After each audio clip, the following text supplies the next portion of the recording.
सुषुम्ना नाड़ी को एक्टिवेट करने की सबसे सरल विधि मैं आपको बताने जा रहा हूँ। आप केवल 5 दिन ऐसा करें और फिर रिजल्ट देखें। सुषुम्ना नाड़ी का रहस्य जान लेते हैं। आपके सामने जो डायग्राम आपको दिखाया गया है उसमें 3 नाड़ियों की बात की गई है। सबसे पहले पिंगला नाड़ी, ईड़ा नाड़ी और सुषुम्ना नाड़ी। और इन तीनों नाड़ियों को आपके श्वास लेने के, जो आप सांस लेते हैं, उसी से जोड़ा गया है। अगर गहराई से समझें तो ईड़ा नाड़ी उसे कहा जाता है जो आपका नाक छिद्र है, जहाँ से आप सांस लेते हैं। आपके नाक के लेफ्ट छिद्र को ईड़ा नाड़ी कहा जाता है और राइट को पिंगला नाड़ी। मतलब कि जो आपका नाक के छिद्र का लेफ्ट है, वहां से आपके लेफ्ट नाक के छिद्र से ईड़ा नाड़ी होती हुई आपके मूलाधार चक्र पर मिलती है और ऐसे ही पिंगला नाड़ी आपके नाक के राइट छिद्र से होती हुई आपके मूलाधार चक्र को मिलती है और इन दोनों को मिलाकर ही सुषुम्ना नाड़ी बन रही है। मतलब ये तो आपके नाक के छिद्रों पर होती है, लेकिन जो सुषुम्ना नाड़ी है वह आपके मूलाधार से उठती है और सहस्त्रार चक्र तक जाती है और ये दोनों नाड़ियां ईड़ा और पिंगला सुषुम्ना नाड़ी के ऊपर से घूमती हुई, जैसे कि आपको डायग्राम में दिखाया गया है, इस रूप से सुषुम्ना के ऊपर से घूमती हुई आपके मूलाधार से टच होती है। अगर आप साधारण शब्दों में समझें तो श्वास और प्रवाह से जो आपके ईड़ा और पिंगला नाड़ी से चलता है तो ऊर्जा जाती है ईड़ा और पिंगला नाड़ी के द्वारा आपके मूलाधार में, लेकिन मूलाधार चक्र से जो ऊर्जा को उठाने का काम करती है वो सुषुम्ना नाड़ी करती है, जो उसे मूलाधार से उठाकर सहस्त्रार चक्र तक पहुंचाती है। लेकिन आप खुद महसूस करो कि आप अभी भी देख लेना कि आप लोगों के दोनों नाक छिद्रों से कभी सांस नहीं चल रहा है, या तो अभी भी इसी समय भी या तो आपके लेफ्ट नाक छिद्र से सांस चल रहा होगा या फिर राइट नाक छिद्र से।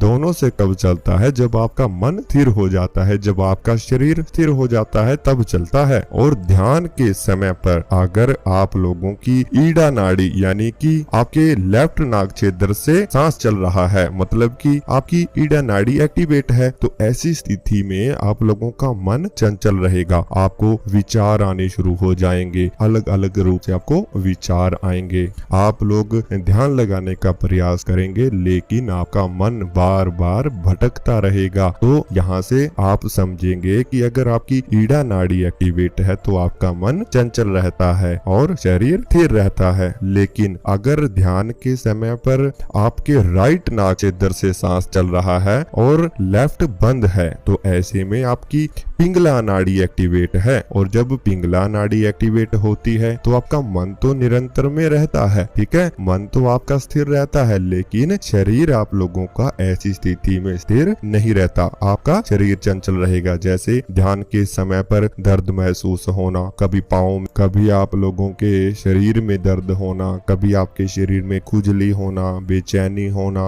आदि। मतलब कि आपके शरीर में बेचैनी, घबराहट आप लोगों को महसूस होती रहेगी। आपके शरीर में किसी न किसी प्रकार से डिस्टरबेंस आपको महसूस होगी। तो यह तब होता है जब आप लोगों की पिंगला नाड़ी एक्टिवेट होती है, मतलब आप लोगों के राइट नाक छिद्र से सांस चलता है। तो आप समझ चुके होंगे कि ईड़ा में ईड़ा जागृत है तो आपका मन चंचल है, और अगर पिंगला जागृत है तो आपका शरीर चंचल है। लेकिन सुषुम्ना नाड़ी में दोनों नाक छिद्रों से आपको सांस आएगा, और अगर दोनों नाक छिद्रों से सांस आ रहा है तो यानी कि पिंगला और ईड़ा दोनों एक्टिवेट है। और जब एक्टिवेट यह दोनों होती हैं उस स्थिति में आपको ध्यान के समय आनंद आएगा। यानी कि जब आप ध्यान करते हो और दोनों नाक छिद्रों से, यह कुछ समय के लिए होता है, ऐसा नहीं है कि जब से आप ध्यान में बैठे हो कि शुरू से होगा, नहीं। जब आप ध्यान करते रहोगे और हल्की सी गहराई में जाओगे तब आप लोगों के साथ में ऐसा होगा कि यह दोनों नाड़ियां एक्टिवेट हो जाएंगी, दोनों नाक छिद्रों से सांस चलना शुरू हो जाएगा, और उस स्थिति में सीधी ऊर्जा जाकर सुषुम्ना नाड़ी पर टच होती है, ठीक है। और सुषुम्ना नाड़ी पर जब ऊर्जा टच होती है तभी आप ध्यान की गहराई में जाना शुरू हो जाते हो। आपने महसूस किया होगा कि अगर लगातार आप 1 घंटा ध्यान करते हैं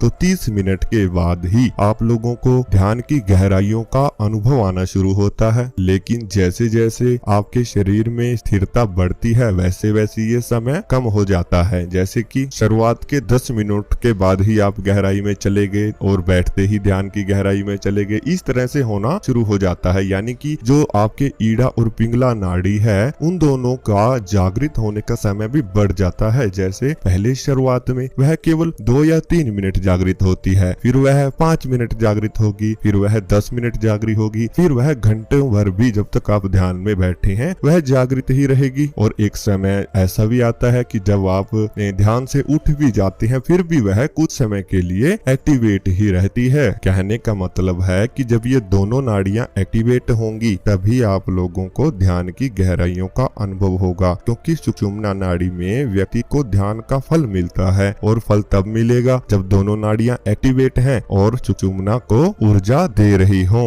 अब कुछ साधक पूछेंगे कि ऐसा कौन सा समय है जिस समय पर ये दोनों नाड़ियां एक्टिवेट होती हैं? तो आइए आपको समय भी बता देते हैं, क्योंकि अगर आप ऐसे समय पर ध्यान करेंगे तो तुरंत ही ध्यान की गहराइयों में जाना शुरू हो जाएंगे। तो ऐसा समय है ब्रह्म मुहूर्त। अगर आप लोग ब्रह्म मुहूर्त के समय में उठते हो, जब आप सुबह उठते हो तो आप महसूस करेंगे कि आपका शरीर ना तो थका हुआ होगा और ना ही कोई ज्यादा विचार आपके मन में होंगे। तो ऐसी स्थिति में दोनों नाड़ियां आपकी हल्की हल्की एक्टिवेट रहेंगी ही रहेंगी। ठीक है, तो ब्रह्म मुहूर्त के समय में ध्यान आपको करना चाहिए और इसी में दोनों नाड़ियां एक्टिवेट होती हैं और यही दोनों नाड़ियों से मिलकर सुषुम्ना का रास्ता शुरू होता है जिसे आप उसे जागृत कर सकते हो। अगर मैं दूसरे तरीके की बात करूं तो वह है कि ध्यान के समय आपको एक बात का विशेष ध्यान रखना है। बहुत से साधक ऐसी गलती करते हैं जिसकी वजह से उनकी सुषुम्ना नाड़ी एक्टिवेट नहीं हो पाती है और वहीं से उनके चक्र जागृत नहीं हो पाते हैं। तो ध्यान से सुने कि आप लोग जब ध्यान करेंगे तो आपको ऐसा बोला जाता है कि आप लोग अपनी रीढ़ की हड्डी को या फिर अपने शरीर को सीधा रखना है। ऐसा क्यों बोला जाता है? क्योंकि अगर आपका ध्यान करते हुए आपका सर या आपका शरीर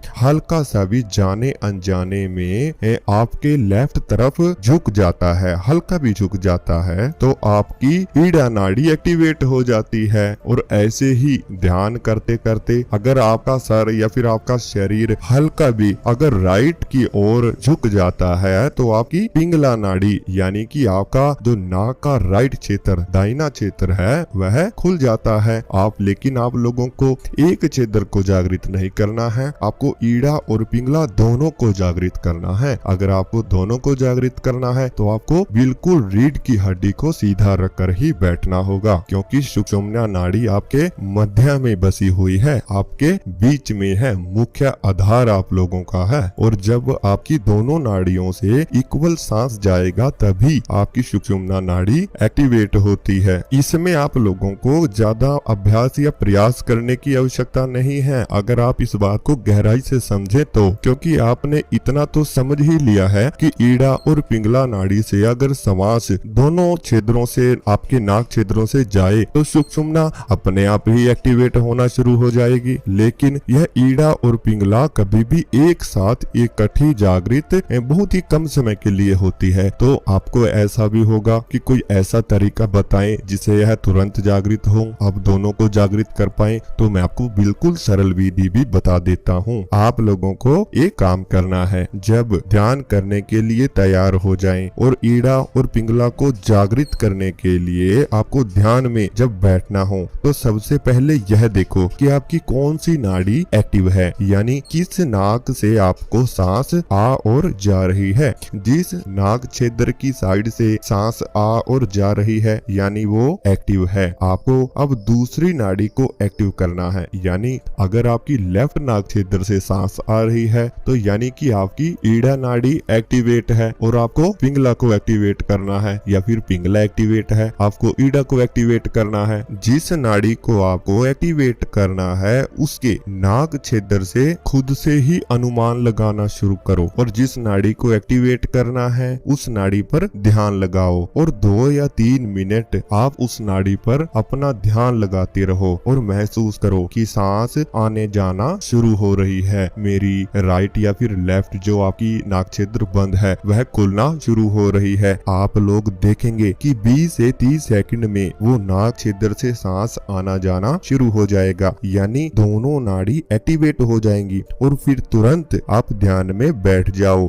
और लंबी लंबी सांसें ध्यान की शुरुआत करो। सुषुम्ना नाड़ी अपने आप जागृत हो जाएगी जब उसे सांस सही मात्रा में मिलेगा और यही सुषुम्ना नाड़ी अनुलोम और विलोम करने से जागृत होती है और इसी सुषुम्ना नाड़ी से आप कुंडलिनी शक्ति और चक्रों को जागृत कर सकते हो, जिसके बारे में हम नेक्स्ट वीडियो में चर्चा करेंगे। अगर आपको ये जानकारी कैसी लगी है आप कमेंट में जरूर बताएं और चैनल को सब्सक्राइब करें और बेल आइकन को प्रेस जरूर करें ताकि आने वाली वीडियो का नोटिफिकेशन आप तक पहुंचता रहे।